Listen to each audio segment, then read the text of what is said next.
Welcome to our channel columns collection. آج کی اس video میں ہم عوریہ مقبول جان صاحب کا جو کالم آپ کے سامنے پیش کریں گے اس کا عنوان ہے بلوچستان کے وسائل اور للچائی ہوئی نظریں پارٹ 2۔ انگریز کو بلوچستان پر حکومت کرنے اور اس خطے کے وسائل سے لطف اندوز ہونے کے لیے باقی ماندہ ہندوستان کی طرح بالکل طاقت کا استعمال نہیں کرنا پڑا، بلکہ سرداروں کی ان کے قبیلوں پر بالادستی کو انگریز کی قوت سے اس قدر مستحکم کر دیا گیا کہ اب وہ بلوچ سردار جو کبھی ایک جمہوری حکمران کی طرح اپنے قبیلے کے معاملات چلایا کرتے تھے، ایک خونخوار ڈکٹیٹر کی طرح ابھر کر سامنے آ گئے۔ سردار اب ایک ایسا مطلق العنان سربراہ تھا کہ جس کے حکم کے سامنے پورا قبیلہ بے بس تھا۔ سردار کی ناراضی اب صرف سردار کی ناراضگی نہیں رہ گئی تھی، بلکہ اس کے ساتھ ساتھ تاج برطانیہ کی قوت سے بھی ٹکرانا تھا۔ ایسی قوت و اختیار اور مکمل بادشاہت کا نشہ اس سے پہلے سرداروں نے کبھی نہیں دیکھا تھا، اس لیے اپنے اس غلبے کے تحفظ کے لیے وہ انگریز پر دل و جان سے فریفتہ اور خدمتگار بن گئے۔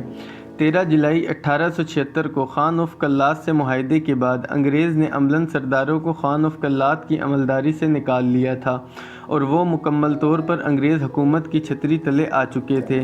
رابرٹ سینڈیمن نے آہستہ آہستہ سرداروں کو خود مختار کر کے ان کی عوام پر کلی اختیار کی راہ ہموار کرنا شروع کر دی۔ سب سے پہلے لسبیلا کو ایک جداگانہ حیثیت دی گئی۔ لسبیلا خان کو کلات سے آزاد کر کے اسے ایک آزاد الحاقی حیثیت دلائی گئی۔ رابرٹ سینڈیمن کی قبر بھی اسی لسبیلا میں ہے جہاں وہ ملیریا کی وجہ سے انتقال کر گیا تھا۔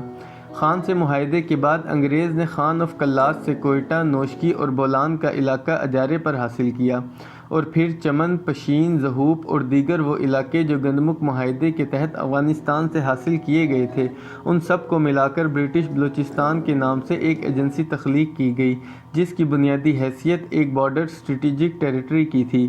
کوئٹہ کے چلتن پہاڑ کے عقب میں جنوب کی سمت خان آف کلات کی ریاست تھی، جبکہ شمال مغرب کی جانب تقریباً 700 کلومیٹر لمبی سرحد جو افغانستان سے ملتی تھی، اس کے ساتھ آباد کئی میل چوڑی پٹی بھی برٹش بلوچستان میں شامل کر لی گئی، جس میں پنجپائی، کردگاب، نوشکی، چاغی، دلبدین، نوکنڈی اور تافتان کے شہر شامل تھے۔ یوں خان آف کلات جو صدیوں سے افغانستان کے خطے سے جڑا ہوا تھا، اسے مکمل طور پر افغانستان سے کاٹ دیا گیا۔ یہ خطہ جسے برٹش بلوچستان کہتے تھے، انگریز کے لیے عسکری طور پر بھی بہت اہمیت رکھتا تھا اور معدنیاتی ذخائر سے مالا مال ہونے کی وجہ سے بھی بہت اہم تھا۔ یہی وجہ ہے کہ انگریز حکومت نے اپنی ساری ترقیاتی سرگرمیاں اسی خطے تک مرکوز رکھیں اور ریاست کلات ایک قدیم روایتی پسماندگی کا نقشہ بنی رہی۔ برٹش بلوچستان کو اس دور کی تیز رفتار سواری ریلوے ٹرین سے منسلک کرنے کے لیے ریلوے لائنوں کا جال بچھا دیا گیا۔ کوئٹہ چونکہ ایک مرکزی مقام اور فوجی ہیڈ کوارٹر تھا، اس لیے اسے ہر طرف سے ملانے کے لیے سڑکیں تعمیر کی گئیں اور طویل ریلوے لائن بچھائی گئی۔ سبی سے کوئٹہ تک قدیم بولان پاس میں 28 سرنگیں تعمیر کر کے ان کے بیچوں بیچ ٹرین کی پٹڑی ڈالی گئی۔ حیران کن بات یہ ہے کہ شروع میں یہ ایک تنگ پٹری والی ریلوے لائن تھی، لیکن پھر یہ محسوس کیا گیا کہ چونکہ پورے برصغیر میں بڑی پٹری والی ٹرینیں چلتی ہیں، تو اسے بڑے سسٹم سے منسلک کرنے کے لیے تبدیل کر دیا گیا، جس کے لیے ازسر نو نئی سرنگیں کھودی گئیں اور جدید ریلوے لائن بچھائی گئی۔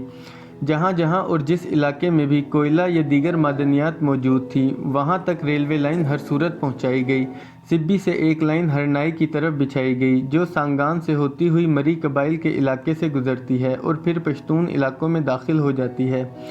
ہرنائی کے بعد یہ ریلوے لائن کوئلے کے ذخائر سے مالا مال علاقوں ناکس، زرآلو اور خوست وغیرہ سے ہوتی ہوئی کوئٹہ پہنچتی تھی۔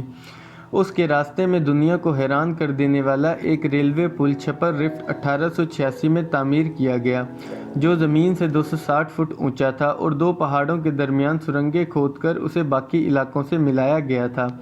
انگریز مورخ اس پل کو اپنے وقت کی انجینئرنگ کا ایک معجزہ قرار دیتے ہیں۔ اسی طرح بولان میں موجود کوئلہ اور دیگر معدنی وسائل تک پہنچنے کے لیے تیز رفتار ٹرین کی پٹڑی بچھائی گئی۔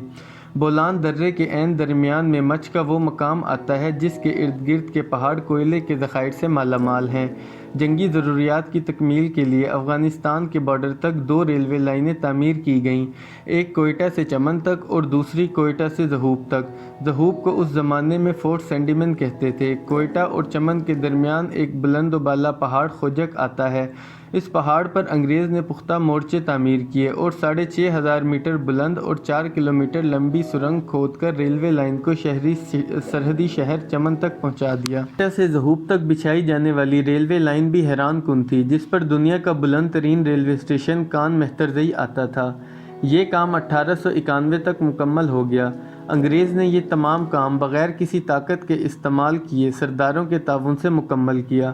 انگریز حکمرانوں نے سرکاری لیویز کے دستے بنائے اور انہیں سردار کے مکمل اختیار میں دے دیا۔ ایک بلوچ سردار جو پہلے اپنے اندرونی قبائلی نظام کی وجہ سے فیصلے کرتا تھا اور امن و امان قائم کرتا تھا، اب وہ ایک خارجی حکمران بن گیا جس کے پاس لیویز نام کی ایک پولیس فورس تھی جو اسے طاقتور بناتی تھی۔ سردار پہلے قبیلے کے بزرگ اور معتبر ہوا کرتے تھے، مگر اب انہیں حاکم بنا دیا گیا۔ برٹش بلوچستان کے اکثر علاقوں میں ریلوے لائن بچھانے، کوئٹہ میں ایجنٹ ٹو گورنر جنرل کا ہیڈ کوارٹر قائم کرنے، وہاں شاندار کینٹونمنٹ تعمیر کرنے اور ہندوستان کی افغانستان کے ساتھ سرحد کو محفوظ بنانے کے بعد سینڈیمن دنیا سے کوچ کر گیا۔ اب انگریز بلوچستان میں ہر لحاظ سے مستحکم ہو گیا تھا۔ پشتون اور بلوچ سردار سب کے سب اس کی مٹھی میں تھے اور ان سرداروں کے ذریعے عوام انگریز کے قابو میں۔ انگریز کو ہندوستان کے باقی علاقوں کی نسبت بلوچستان کو کنٹرول کرنے کے لیے بہت ہی کم سرمایہ خرچ کرنا پڑا۔ چند ہزار لیویز کی تنخواہیں اور بدلے میں اتنے وسیع و عریض خطے پر حکمرانی، یہ سب سینڈیمن کی فارورڈ پالیسی کے ذریعے بلوچ اور پشتون سرداروں کو انگریز کی حکمرانی میں شریک کرنے سے ہی ممکن ہو سکا۔ سینڈیمن مر گیا تو اس کے جانشین جیمز براؤن کو ایک مستحکم انگریز حکومت ملی۔ اسے سینڈیمن کی فارورڈ پالیسی اور سرداروں کو خوش رکھنے کی حیثیت کچھ زیادہ اچھی نہ لگی۔ وہ چاہتا تھا کہ خان آف کلات کی یہ نمائشی حیثیت بھی ختم کر دی جائے اور تمام سردار براہ راست انگریز ایجنٹ ٹو گورنر جنرل کے ماتحت ہو جائیں۔